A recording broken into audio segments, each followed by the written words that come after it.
Good afternoon, family, friends, fans, and followers. Extreme Korean coming to you live from Bryant Park with the question of the day. Who are you going to vote for in the upcoming mayor's race? Let's hear and find out.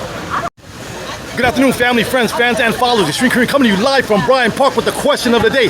Who are you going to vote for in the upcoming mayor's race? Let's hear and find out. Good afternoon. Who are you going to vote for in the upcoming mayor's race and why? So I'm going to be voting for Zohran Mamdani.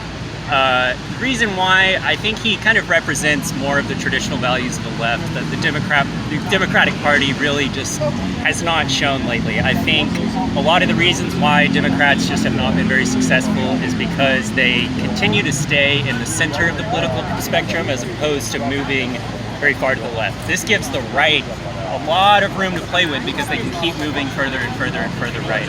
I think for once Zohran represents something further to the left, something different, and something that I think will ultimately be good for New York. Do you feel that your candidate has the best chance of uniting New Yorkers?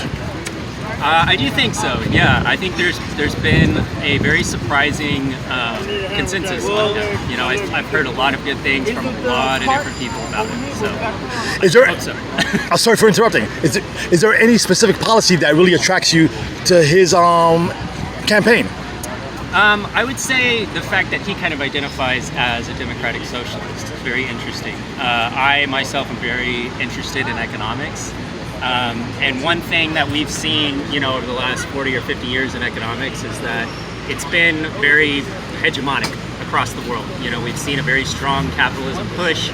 Not that that's necessarily the worst thing in the world, but we really haven't had the chance to experiment with other ideas too much. Of course, the first rebuttal to that is going to be, well, obviously communism. But we've seen a lot of that under authoritarian regimes.